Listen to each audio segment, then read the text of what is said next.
Hello everyone, I hope आप सभी बहुत अच्छे होंगे। 27 फरवरी को साइंस का पेपर है क्लास 10th वालों का, यूपी बोर्ड के बच्चों का।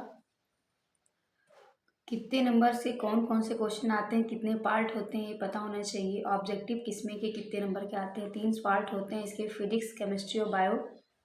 ऑब्जेक्टिव कितने नंबर के आते हैं और थ्योरिकल कितने नंबर के आते हैं, चलिए देखते हैं।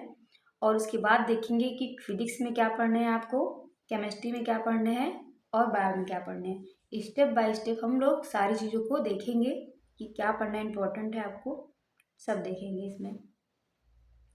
तो स्टार्ट करते हैं। सबसे पहले आप देख सकते हैं कि यहाँ पे लिखा हुआ है खंड आ। 2 खंड होते हैं मेन, उसके सब पार्ट होते हैं। मेन 2 पार्ट होते हैं। खंड आ जो कि आपका बहुविकल्पीय ऑब्जेक्टिव आता है, जैसे इसमें दिया है इसका उपखंड, सब पार्ट इसका दिया है। जो फिजिक्स का है आप देख सकते हैं 7 नंबर का है ये, और फिर केमिस्ट्री का है 6 नंबर का, फिर बायो का है 7 नंबर का। टोटल आपके 20 मार्क्स के होते हैं जो आपको ओमार शीट में भरने इस बार। हमेशा की तरह इस बार भी 20 मार्क्स के ऑब्जेक्टिव हैं, बस डिफरेंट ये है कि इस बार आपको ओमार शीट में भरने हैं। ओमार शीट में 7 नंबर के आपके भरने हैं फिजिक्स के, 7 के भरने हैं बायो के, और 6 के जो है आपको केमिस्ट्री के करने हैं। टोटल आपके 20 मार्क्स के हो जाएंगे ऑब्जेक्टिव। देन दूसरा आपका खंड आता है पार्ट वर्णात्मक, इसको लॉग में करने हैं। फिजिक्स का जो खंड आ है का वाला, इसमें आपका भौतिक विज्ञान फिजिक्स आता है, जो 3 शॉर्ट क्वेश्चन पूछते हैं आपके, और एक आपका लॉन्ग, 2 लॉन्ग दिया रहता है जिसमें से आपको एक करना रहता है। टोटल 80 मार्क्स के 3 मार्क्स के आते हैं। और इसके बाद है आपका उपखंड ख, जो आपका है रसायन विज्ञान, उसमें से दिया है आपका 2 लघुत्तरीय प्रश्न, 2 शॉर्ट आते हैं और एक लॉन्ग आता है। टोटल आपके 14 मार्क्स के आते हैं ये आपके। फिर है आपका थर्ड सब पार्ट जो है वो है आपका बायो का, जिसमें से 3 नंबर के शॉर्ट आते हैं और 1 नंबर के लॉन्ग आता है। टोटल आपके ये भी 18 मार्क्स के हो गए। टोटल अगर आप करें तो ये पूरे आपके 70 मार्क्स के हो जाएंगे। 20 नंबर के आपके ऑब्जेक्टिव हैं और 80 मार्क्स के आपके क्या है फिजिक्स, और 40 मार्क्स के आपके हैं केमिस्ट्री, और फिर देन 80 मार्क्स के आपके क्या हैं बायो। ये तो आप कह रहे हैं कि पेपर में कैसे कितना पूछेगा, मतलब 2 लॉन्ग रहेंगे, आपको एक ही लॉन्ग करना है सब में से, फिजिक्स केमिस्ट्री बायो में से। और जो शॉर्ट आंसर है वो फिजिक्स और बायो में सेम है, 3-3 करने हैं, और केमिस्ट्री में आपको 2 ही करने हैं। अब आप क्या पढ़ें फिजिक्स में, क्या पढ़ें केमिस्ट्री में और क्या पढ़ें बायो में, चलिए देखते हैं। सबसे पहले फिजिक्स। सबसे पहले आप देख सकते हैं फिजिक्स के जो एक कंटेंट सारे एक साइड में लिखा हुआ है, आप देख सकते हैं।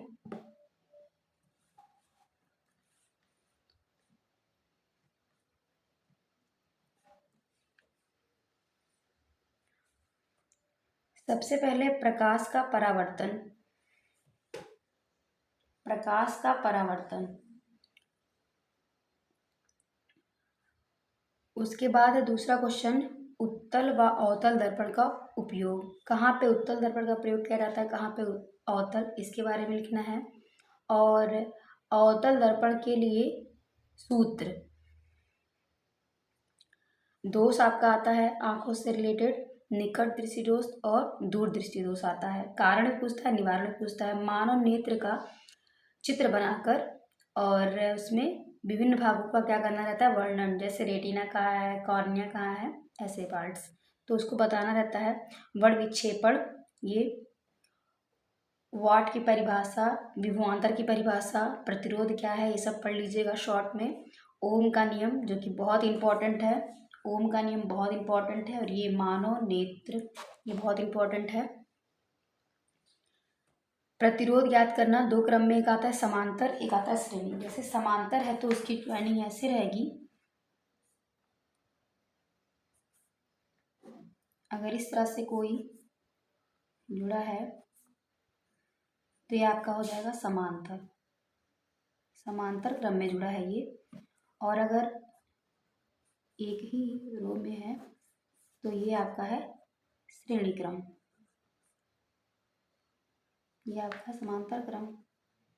इसका डेरिवेशन श्रेणी क्रम और समांतर क्रम का, ये वाले क्वेश्चंस बहुत इंपॉर्टेंट हैं। फिर है दृष्टि धारा प्रत्यावर्ती धारा में अंतर, डिफरेंट पूछता है। और विद्युत मोटर या विद्युत जनित्र में अंतर, फैराडे का नियम, ये भी इंपॉर्टेंट है। फ्लेमिंग के बाएं हाथ का नियम, दाएं हाथ का नियम, बायो सैवार्ट का नियम, विद्युत मोटर क्या है, उसका कार्य विधि, सिद्धांत, उसके पार्ट्स के नाम, ये सब जरूर अच्छे से पढ़ लीजिएगा। ये दोनों मोस्ट इम्पॉर्टेंट है, इसमें से एक ना एक लॉन्ग में हर बार आता है।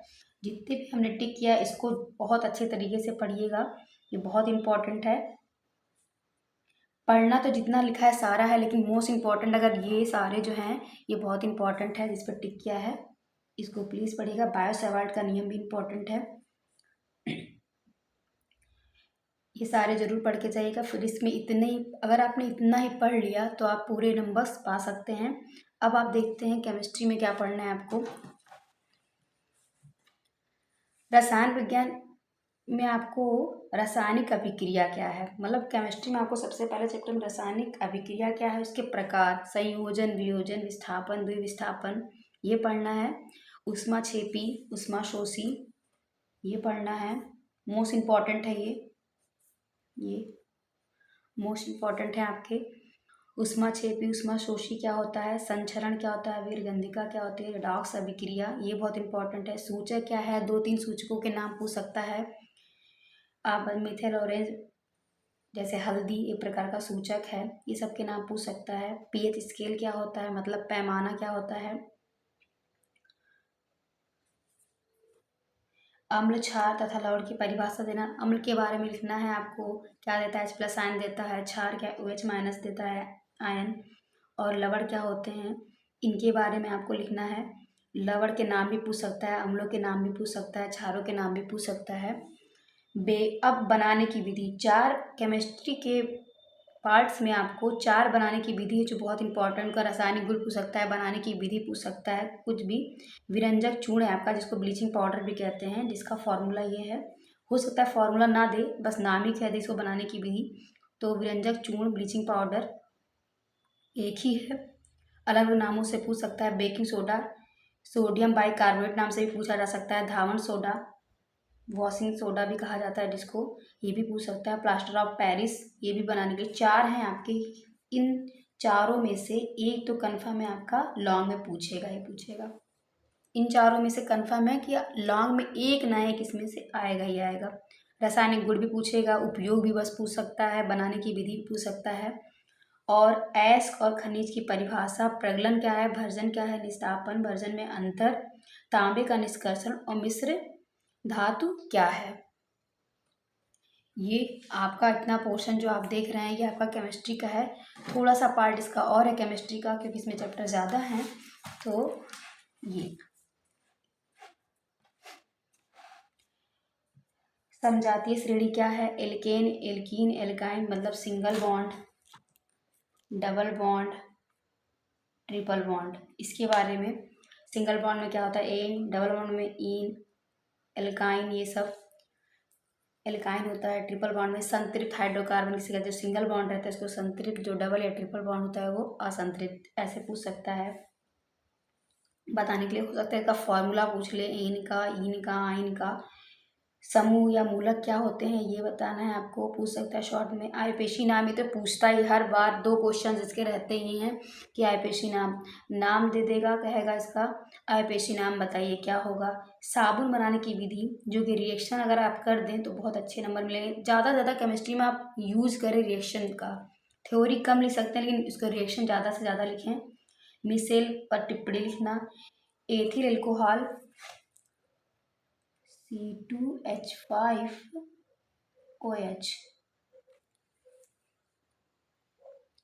और एस्टिक अम्ल बनाने की विधि आपका, एस्टिक अम्ल का फॉर्मूला लिखते हैं यहाँ पे क्या है, CH3COOH, मतलब एथिल एल्कोहल बनाने की विधि या एस्टिक अम्ल बनाने की विधि, इसमें से दोनों में से एक पूछ सकता है। ये इंपॉर्टेंट है आपका, ये आता है हर बार की। आयपेशी नाम बताइए। 2 का पूछता है एस्टिकरण क्या है ये, और मेंडलीफ। एक क्वेश्चन पूछता है शॉर्ट में, मेंडलीफ की आवर्त सारणी की परिभाषा क्या है तथा आधुनिक आवर्त सारणी की परिभाषा क्या है। बहुत इंपॉर्टेंट है। बस दोनों में परमाणु क्रमांक और परमाणु भार का डिफरेंट है। तत्वों के भौतिक और रासायनिक गुण उनके परमाणु क्रमांकों के आवर्ती फलन होते हैं, तो ये आपका कहलाएगा आधुनिक आवर्त सारणी। लेकिन जब इसी परिभाषा को हम बोलेंगे तत्वों के भौतिक और रासायनिक गुण उनके परमाणु भारों के आवर्ती फलन होते हैं, तो आपका हो जाएगा मेंडलीफ की आवर्त सारणी का परिभाषा। बस क्रमांक और भार में आपको अंतर करना है, मेन सारा वही रहेगा।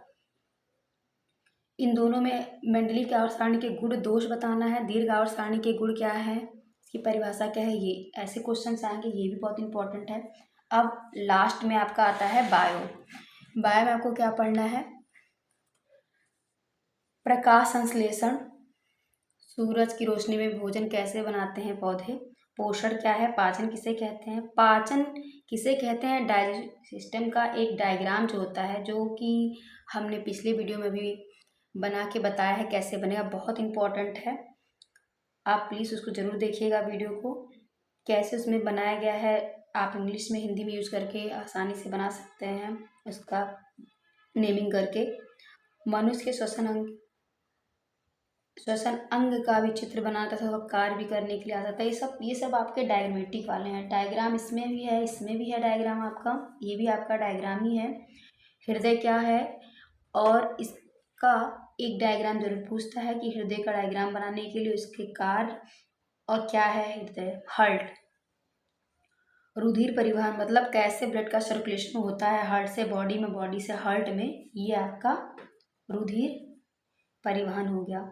मनुष्य के वृक्क की नामांकित चित्र की सहित संरचना बनाई, संरचना करना है उसका चित्र। संरचना का मतलब है, चित्र बनाने के लिए भी पूछ सकता है, और संरचना करना मतलब उसके बारे में भी लिखिए और उसकी डायग्राम को भी बनाइए, ये भी बहुत इंपॉर्टेंट है आपका। उसकी कार्य विधि, कैसे मूत्र का निर्माण होता है, सारे प्रोसेस को लिखने के लिए आता है। लॉन्ग में आता है ये वाष्पशोषण क्या है, ये भी इंपॉर्टेंट है। अलैंगिक जनन, लैंगिक जनन क्या है, अंतर। स्वपरागण परपरागण में अंतर, ये भी इंपॉर्टेंट है आपका। पुष्प का नामांकित चित्र बनाकर वर्णन करना है। पुष्प का आपको फ्लावर, गुड़हल के फूल को बनाना है आपको, उसमें मेल पार्ट फीमेल पार्ट क्या है, सारे का डिस्क्रिप्शन करके बताना रहेगा। पुमंग जायान क्या है इसी को, और गर्भ निरोधक गोलियां का विवरण करना है, कैसे इसका प्रयोग किया जाता है, इसकी विभिन्न विधियों का वर्णन करना है। नर जनन तंत्र, मादा जनन तंत्र, इसमें से एक कन्फर्म में आपका आता है। मेल का भी पूछ सकता है, फीमेल का भी पूछ सकता है। डायग्राम बना के इसके बारे में लिखना रहेगा। मेंडल के 3 नियम, 3 नियम मेंडल के हैं, तीनों नियमों को अच्छे से पढ़ लीजिएगा। उसमें से एक नए का आपका पूछता है, ये पुष्प वाला जो ये है, ये भी बहुत इंपॉर्टेंट है। मनुष्य में लिंग संलग्नता गुण क्या है, ये भी इंपॉर्टेंट है। और गुणसूत्र की संरचना बनाना है, सचित्र वर्णन करना है इसकी संरचना करके, मतलब डायग्राम बनाना है, इसके बारे में लिखना है। लिंग गुणसूत्र से आप क्या समझते हैं, मेल में क्या होता है एक्स वाई, और फीमेल में क्या होता है एक्स है, क्रॉसिंग ओवर कैसे होता है, कैसे हेट्रोसम क्या है, ऑटोसम क्या है, ये सब पूछ सकता है। तो प्लीज़ आप अच्छे से पढ़िएगा, जितना मेंशन किया है कॉपी में प्लीज़ उसको सब अच्छे से देखिएगा, किसी चीज़ को छोड़िएगा नहीं। आपके पास अभी टाइम है पढ़ने के लिए, आप सारी चीज़ों को अच्छे से पढ़ सकते हैं। टर्न करते हुए देखिए, ये था आपका क्या क्या क्वेश्चन कितने नंबर के आते हैं। ये था आपका केमिस्ट्री, और ये फिजिक्स और ये केमिस्ट्री का इम्पोर्टेंट जो आपको पढ़ना है। देन फिर यहाँ पे आपका है केमिस्ट्री के कुछ और पार्ट यहाँ पे हैं जो बचे थे, यहाँ पे मेंशन है। फिर ये आपका बायो का है, ये आपका केमिस्ट्री है और ये आपका बायो है। आई होप आप सभी को ये वीडियो पसंद आया हो, तो प्लीज़ लाइक करें, सब्सक्राइब करें, शेयर करें, और आप सभी का पेपर बहुत अच्छे से हो। Thank you so much.